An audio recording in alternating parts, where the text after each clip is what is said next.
Welcome into the Beachside Blitz, where we surf the wave of sports. I'm your host, Patricia Caputo, on Cape May Radio, WCFA 101.5 FM. And to start today's show off, we have our first segment of Seaside Sit Downs. And today I have a very special guest and head coach Matt Rhule of the Nebraska football team. Thank you so much for joining me today. I really appreciate you taking some time to talk to me. Now, you just went to Cape May not too long ago. How was your trip? Oh, it's my favorite place in the world. So, yeah, we come down for a couple weeks. We've owned a home here for a long time, and just love everything about town. That's so great. It is just a beautiful place to be, especially in the summer when it's nice and warm and we're at the beach. But let's get started just talking about your career and how you started off in the realm of football. We'll jump right into those college days. So you start off at Penn State, a walk-on about 6 hours from here at State College. Starting off at that walk-on, how did you make the most of those opportunities when you knew that a whole lot necessarily weren't going to be given to you right away? Yeah, I think the one thing I learned as a walk on at Penn State was like, I would be given an opportunity. I just wouldn't be given maybe as many as everybody else. And so you had to take advantage of it. You couldn't feel sorry for yourself. You better just do the best of what you can do. And I was blessed. I think it was my third year. Uh, I think Keith Olson or someone got a little bit banged up, and so we were getting ready to go play in the kickoff classic, and I got called up. And they said, "Hey, you're going to play on special teams," and I went from being a guy that was just kind of on the practice squad to, really having a chance because one guy, Jay Paterno, believed in me, and from there just kind of found a way to talk my way into some certain roles and find a way to get in the game. So it was it was great for me though because I had a chance to learn from Coach Paterno, who's legendary coach. I had a chance to be a part of that culture, and it really set me up to coach the way I've wanted to my whole life.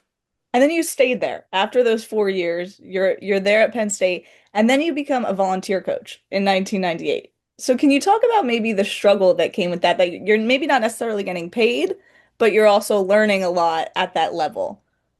Yeah, I had expressed early on, hey, I want to be a coach, and we're better to do it than there. And so just learning how to break down film, learning kind of the behind the scenes. It was really just a short time, but it was really a pivotal time because I knew what I was getting into. To your point, like it's one of those professions. Like if you want to get into it, you're going to have to go work for free or next to free. And I learned that very quickly. That like, hey, if I want to do this, it's about the job. It's not about the money. It's not for financial gain. Like all of that comes at the end. And so it just confirmed for me though that what, this is what I want to do. I want to coach. I want to give my life to football.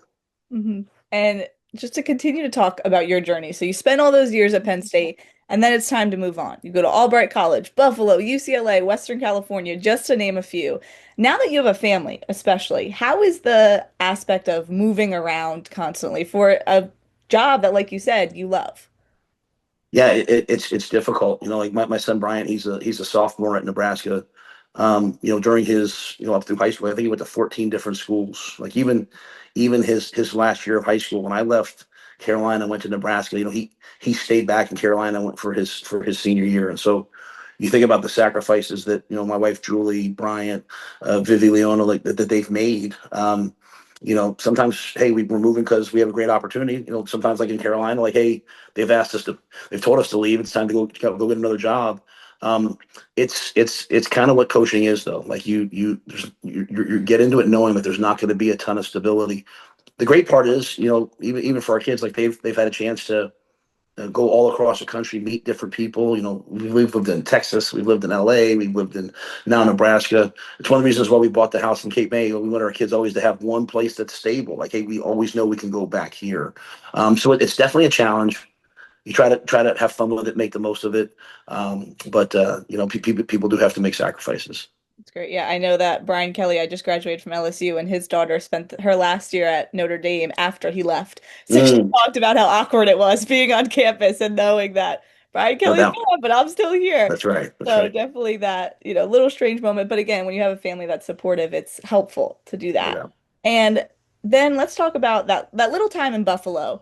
You got your master's in educational psychology. What was that motivation to say, I'm coaching football, but I want to get my master's as well?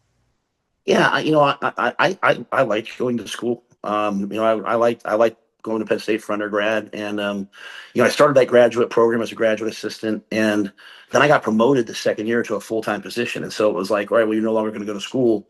And I was really close to being done. And so at the end of that season, our whole staff got fired. Just, kind of, we didn't win enough games.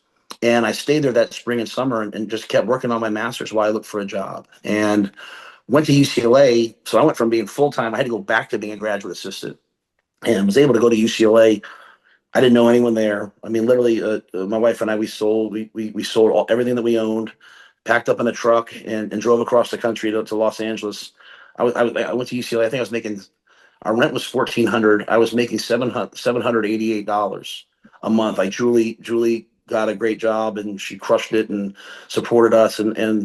But I was able to work at UCLA and also take classes to send back to Buffalo to finish my master's. And so, um, when you think about educational psychology, you think about things like learning and motivation, and that's at the end of the day, that's really most of what I do. The blocking and tackling are one part of it. It's the cognitive part's a whole other thing. And so I think that master's degree really helped me as a young coach and really kind of shaped kind of how I think about things. When you're in that position where you're just trying to make ends meet and you're not quite sure if you'll be at UCLA for how long and all of that, what's the fear? Is there that fear aspect of, is this going to work out? Is this for me? You know, um, I think that's always present, right? Like, I watched a lot of my friends in coaching get out along the way because, I mean, you're working 18 hours a day. If you translate that into something else, you're probably going to be pretty successful. Um, but for me, I always had this belief since I was young that I always believed I'd be a head coach in college football, and I always believed I'd be a head coach in college football before the time I was 40. I don't know why. I just sort of just believed that. And so, um, I always took jobs to make sure that when I did get my opportunity, I was ready. So I watch a lot of people, they'll try to like figure out how to get there. And so they'll take other jobs. For me, it was, sorry, for me, it was, hey, I'm going to be there. I'm going to be there. So let me just prepare myself. And so I might've taken some jobs. Sometimes people are like, well, why are you doing that? I went to Temple as an assistant and stayed there a long time. And like guys like Ryan Day were on the staff, they'd come and they'd leave and take another job. And I just sort of stayed there and it allowed me to do a lot of different jobs. It allowed me to be the quarterback coach and be the offensive coordinator. But at first I was the D line coach, things that most people don't do. But because I stayed, it allowed me to grow. And now as a head coach, I feel like I have probably a lot more breadth of what I know. I can go in the D line room, I can go in the quarterback room because I was at a place for so long and had a chance to really grow as a coach. You answered my next question like to a T because I was going to talk about being at Temple. You're a little closer to Cape May for all the Temple fans out there, but you did take different jobs. So you were a linebacker in college. So you're on that defensive side, and then you moved to that offensive side. So what was it like moving and being like, okay, I'm a defensive guy, but now I have to switch to that offensive mind of football? Yeah. It's probably one of the best things that ever happened to me. Honestly, like getting on the offensive side. You know, allows me now, I've coached on offense, I've coached on defense, I've coached special teams. So it just allows me to be maybe well-rounded. Um, and it was a unique thing. Like Al Golden was the head coach and we had a bunch of coaches leave. And I just kind of was joking one day. I said, well, I can coach. I was the D line coach. And I said, I can coach the quarterbacks. And 2 days later, they came into me and they're like, hey, we're going to hire this guy, this guy. You want to be the quarterback coach? And I don't think I was probably a great quarterback coach. It was not like my wheelhouse, but it opened up opportunities for me. And then next thing you know, I'm calling plays and I'm the offensive coordinator. And that having a chance to call plays and be a coordinator is something that allows you to be a head coach. It makes people think, hey, we can hire him. And so I don't know where I would be if that wouldn't have happened. It was probably a life changing moment. It was really just kind of arose out of me joking around and them looking at who they could hire and feeling like, all right, well, we trust Matt. Let him do this, and we'll hire these guys over here. So you wouldn't see that happen very often. I would not hire my D line coach to coach quarterbacks probably, but I'm lucky that Al Golden gave me that opportunity. Now, would you say you spent a little bit of time with New York before going back to Temple? Is that right, with the Giants? Would you say Yep. those opportunities allotted you to be able to coach in that position at the NFL level? Yeah, so the Giants opportunity was a really really really cool one. I mean, it was just, I mean Tom Coughlin, they just won the Super Bowl, and there was an assistant coach there, Kevin Gilbride Jr. His dad was the OC, and Kevin was getting promoted, and he had been my receiver coach at Temple, and so it was that connection that just got me an interview. And then they told me, hey, we know who we're going to hire. And I said, well, that's fine. I said, but I just love the interview. What, be great opportunity.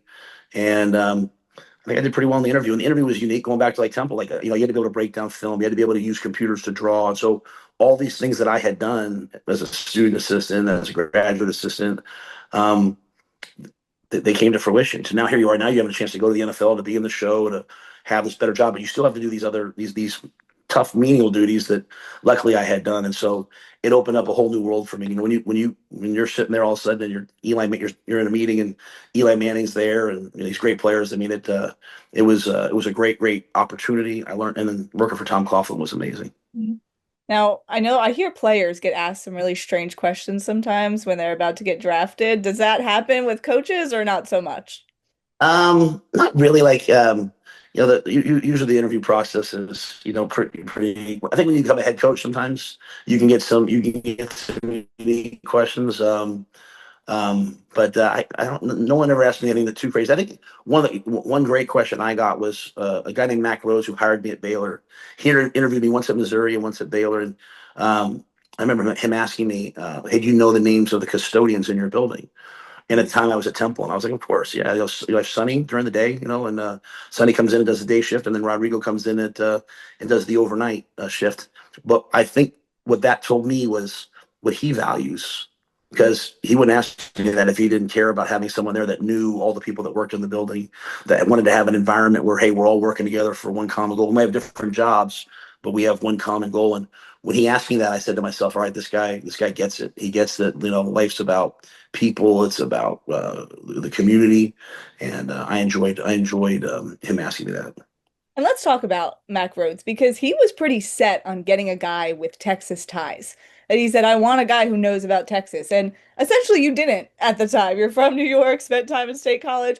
So, not to give away all your secrets, but what was that like? You mentioned it a little bit, but convincing someone to say, I don't have these Texas ties that you want, but I can still help turn around this football program.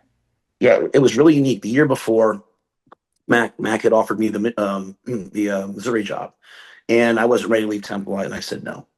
And then he went to Baylor, and then a year later, we had a great season, won the conference championship at Temple, and on Monday I was interviewing with Oregon. It was kind of like a prearranged day. I was probably going to go to Oregon, and I talked to him on Sunday briefly. Just he was checking in with me, and I remember him saying like I hate good luck with the whole Oregon thing. This we'd love to have you here, but obviously Texas size it would be a fit. And I said to him, I said, I think I'm more of a fit than you realize. And he's like, "What do you mean?" I said, "Well, my dad's a Baptist pastor. It's a Baptist university." I said, my dad's a football coach. I said, "So you're talking about going to a place that's mixing like a Baptist education with football?" And I said, "I think I'm uniquely suited for that. I mean, I've grown up in this." And I think it made him kind of think and pause.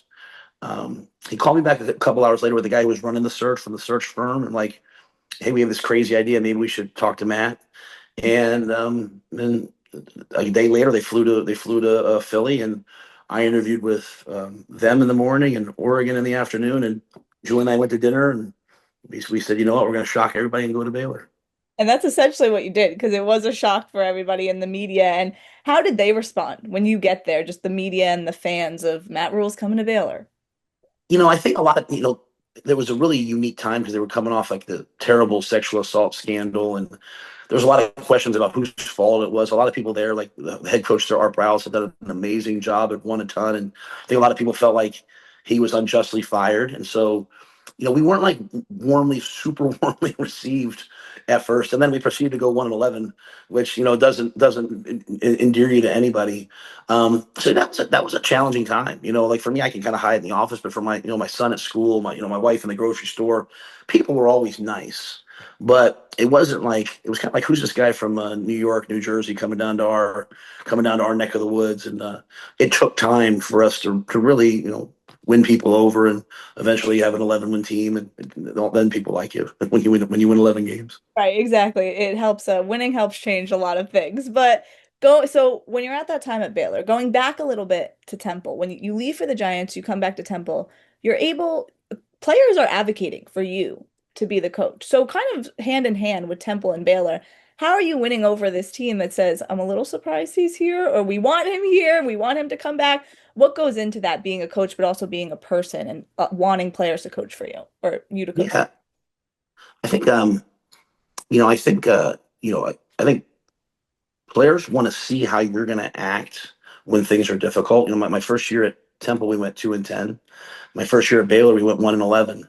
Those were really difficult times, and those were really difficult times for the players, right? Like, the thing that they love, they're failing at. They feel like they're letting everyone down, and so the only good thing that comes out of it is they have a chance to see you and how you're going to respond. Are you going to throw them under the bus? Or are you going to say, "Hey, our players stink. It's not my fault." And what we try to do at both times is just play young players, tell them, "Hey, it's going to get better someday," and but be there with them, right? And not be something you said you're going to have their back, but then have their back. When I was at Baylor, I remember my dad saying, like, "Hey, you know what? You're going to rebuild that team one relationship at a time, and getting away from the X's and O's and just getting to the relationship, making sure that you set into place the system that you want, the culture that you want." But I think again, players just recognizing that you're not going to switch up on them, you're going to have their back. Then as things get better, they fight for you, they believe in you. Now let's talk about this Nebraska football team. So in 2024, y'all go to the Pinstripe Bowl. You beat Boston College. It's the first bowl game win in 9 years for Nebraska. You've done this time and time again at Temple, Baylor, now at Nebraska. What is the key to turning around these programs? Um, I think it's getting there and recognizing, like, you can't recreate winning. Like you can't, like, well, we did this here, so it'll work here. Like, really looking at each place and saying, like, what makes this place special? Like at Temple, like, I mean, Temple's Temple tough, right? Like we were going to be physical, we were going to be hard nosed, we were going to play a certain way. I got to Baylor, and it was like, hey, we got the fastest players in the world, like. So we changed how we played football. We still wanted to be physical and tough, but we became a spread offense. We just tried to take advantage of the things that we had. Get to Nebraska, I mean, like, literally, there's games where the wind might be blowing 30 to 40 miles an hour. So you have to kind of adapt and say, like, how are we going to win here? But to me, it all comes down to players, like just finding the right players and then growing them. I mean, not all football is just like, hey, look, go recruit these 5-star players. Sometimes it's taking someone that's under recruited and developing them, right? Like we won at Temple because we had great players like Deion Dawkins and PJ Walker and Hassan Reddick. Guys were still dominating the National Football League. That's why we won. And so we developed those guys. We went to Baylor, we had great players. And here at Nebraska, we had Ty Robinson got drafted to the Eagles this year. Thomas Fidone went to the Giants, just two, but next year they'll probably be 4 or 5 or 6, and it'll grow because we believe that players win games, and it's our job to grow them and develop them. And when you got to Nebraska originally, you were with the Panthers and you come back in 2022, the whole college football scene is different because of NIL. So did that change the way you coached and the way you recruited these players? Yeah, I've not allowed it to change the way that I coach, because I think it's changed the way too many people coach. Like, they're so afraid that the player's going to transfer, and at the end of the day, like, my job is to give my best to the players, right? And so whatever that is, if it's a hug, if it's tough love, if it's but the most important thing is honesty and feedback. And so we're going to coach the guys, and as long as they're there, and if they want to leave, then so be it. And I think that's been good. I think that the players have respected that. What NIL did, though, and you're right, when I got there, we didn't even know what it was, and now it's moving to revenue sharing.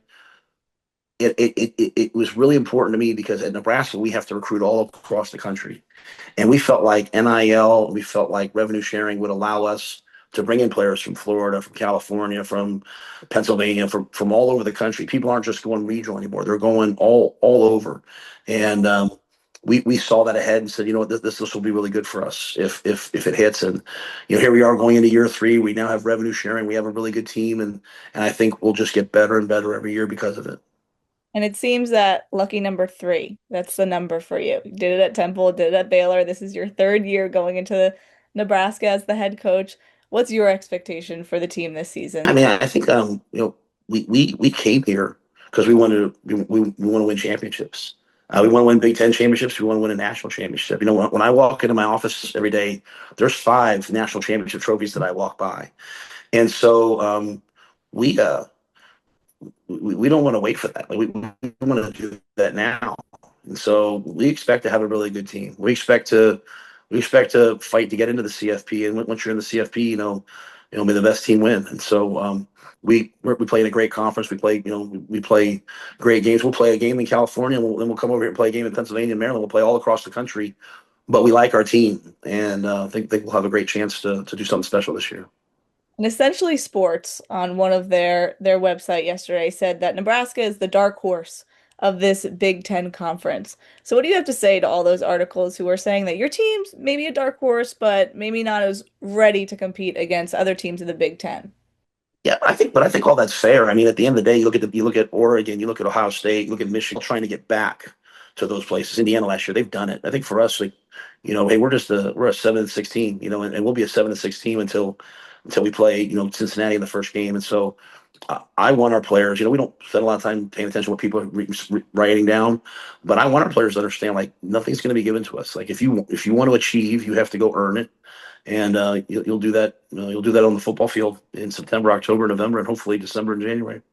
I have to ask, November 22nd, you're going back to your alma mater again, Penn State.